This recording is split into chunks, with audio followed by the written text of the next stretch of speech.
नहमदुहु व नसल्ली अला रसूलिल करीम अम्मा बाद।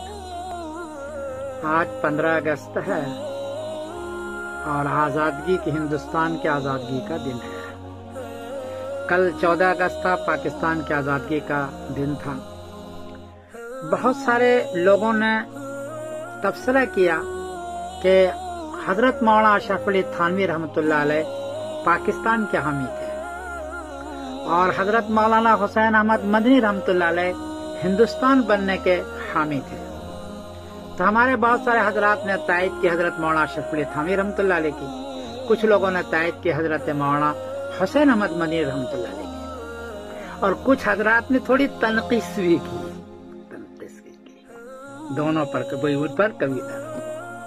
इस सिलसिले में मेरे एक बुजुर्ग की राय या मेरे एक मौका एक उस्ताद की राय को मैं शेयर कर रहा हूँ, जिससे अंदाजा हो जाएगा कि दोनों हजरात अपने अपने नजरिए पर सही थे। मौलाना अशरफ अली थानवी रहमतुल्लाह अलैह बुजुर्ग आदमी है, मुतसव्विफ है। अकायद में उनसी बहुत बड़ी इस दौरे जदीद में उनकी किताब है और बहुत अच्छी किताब है अकायद में और मसाइल में और तफसीर में। उनकी समझ में यह बात आई थी कि हिंदुस्तान जब तकसीम होगा तो आधा आधा होगा, और ये भी था कि सहारनपुर और देवान और हजरत की खानका थाना भवन ये सारे के सारे पाकिस्तान में चला जाएगा, और पाकिस्तान जो बनेगा इस्लामी मुल्क बनेगा। बड़ी बात है, सिर्फ पाकिस्तान नहीं बनेगा, इस्लामी मुल्क बनेगा जहाँ इस्लामी निजाम कायम होगा, मुसलमान आराम से रहेंगे। ये इस्लामी निजाम कायम होगा, मुसलमान आराम से रहेंगे, यहाँ से ज्यादा सहूलत उनको होगी। और चूंकि आधा आधा हो जाएगा तो जो मुसलमान हिंदुस्तान में होंगे वो आसानी से पाकिस्तान चले जाएंगे।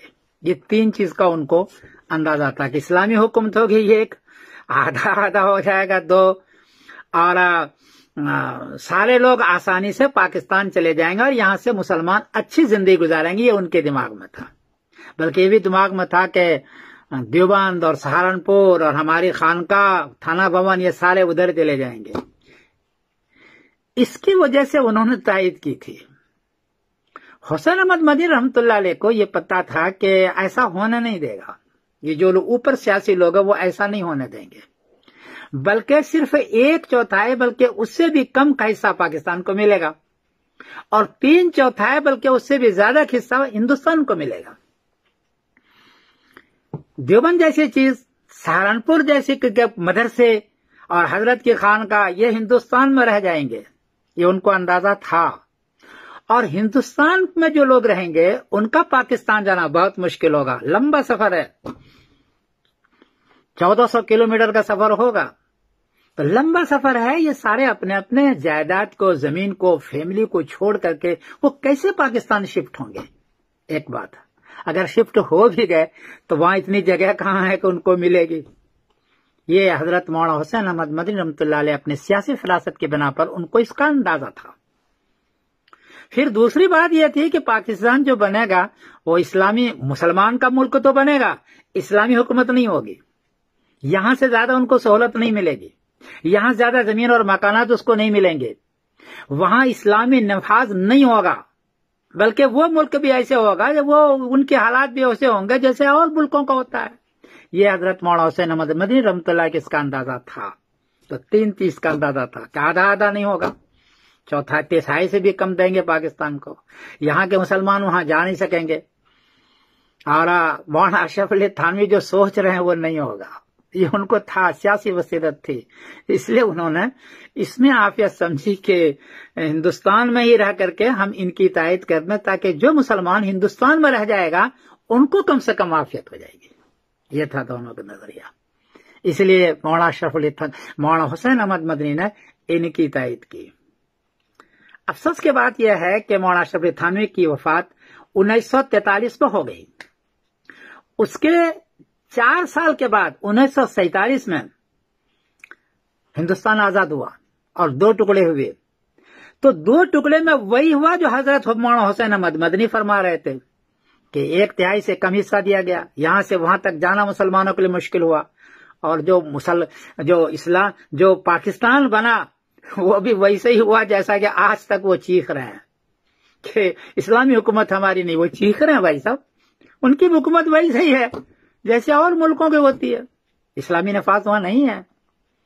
اور سب سے بڑی بات یہ ہے کہ جو مسلمان ہندوستان سے پاکستان گئے ہیں وہ ان کو آج بھی اتنی سہولت نہیں مل سکی جو وہ چاہتے تھے، آج بھی وہ مہاجر ہے، کچھ تو سہولت دی ہے، میں ایسا نہیں کہتا کہ پاکستانیوں نے وسعت قلبی کا مظاہرہ نہیں کیا، لیکن جو چاہیے تھا یا جو ہونا چاہیے تھا وہ نہیں ہوا آج بھی۔ اور اشرف علی تھانوی رحمۃ اللہ علیہ کی سوچ پوری نہیں ہوئی، اور مولانا حسین احمد مدنی رحمۃ اللہ علیہ کی بات جو ان کی سیاسی فراست سے بالکل عین مطابق ہو، آج خود دیکھیے، آپ خود دیکھیے اس کو۔ میں تو کہوں گا کہ مولانا اشرف علی تھانوی رحمۃ اللہ اگر بات تک زندہ رہتے، ہندوستان کی آزادی کی تک زندہ رہتے، تو مولانا حسین احمد مدنی کی بات کی وہ تائید کرتے۔ اس لیے یہ دونوں ہمارے بزرگ ہیں، دونوں کے نظریات اپنے اعتبار سے صحیح ہے۔ مولانا اشرف علی تھانوی رحمۃ اللہ علیہ جو چاہتے تھے اگر وہ ہوتا، اسلامی حکومت قائم ہوتا، آدھا آتا ہوتا، تو ظاہر ہے کوئی بھی یہ نہیں کہے گا کہ اسلامی حکومت نہیں ہونی چاہیے۔ اور وہ ہوتا جیسے کہ بعد میں ہوا کہ وہ آدھا نہیں ہوگا، 1/3 ان کو دے گا، اس سے بھی کم دے گا، مسلمانوں کو جانا مشکل ہوگا اور وہاں بھی وہی حال ہوگا جو یہاں ہے، تو پھر حسین احمد مدنی رحمۃ اللہ علیہ کی بات صحیح ہے، اور ویسا ہوا۔ ابھی آپ دیکھیں ہیں، میں جو کچھ کہہ رہا ہوں اس کو دیکھیں۔ اس لیے دونوں بزرگ اپنے اپنے اعتبار سے صحیح ہے، اور ہمارے دونوں اچھے بزرگ ہیں۔ جو عقیدے پر جو کام کیا مولانا اشرف علی تھانوی نے، اور مسائل پر جو کام کیا دور جدید میں مسئلہ تھانوی میں، وہ کسی اور کا نہیں ہے وہ دوستو، اس لیے ان کی تنقید نہ کیا کرو۔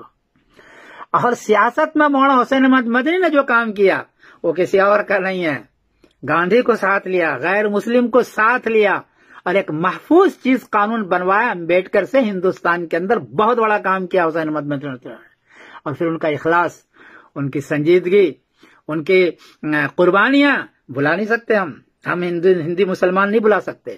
اس لیے ہندوستان پاکستان کے علماء سے گزارش ہے کہ مولانا اشرف علی تھانوی رحمۃ اللہ علیہ کے بلا بلانے کا ہمارے بزرگ ہے، اور حسین احمد مدنی رحمۃ اللہ کے بلا بلانے کا یہ بھی ہمارے اور تمہارے سب کے مشترکہ بزرگ ہیں۔ اسی چند باتوں پر میں اپنی بات کو ختم کر رہا ہوں۔ میں معذرت کے ساتھ، ہر ایک کا نظریہ الگ الگ ہوتا ہے، میرا نظریہ یہ ہے، میرے بزرگوں کا نظریہ یہ ہے، میرے استاذ کا، تو میں اس کو شیئر کر رہا ہوں۔ میں سمیر الدین قاسمی بول رہا ہوں مانچسٹر انگلینڈ سے۔ السلام علیکم و رحمۃ اللہ وبرکاتہ۔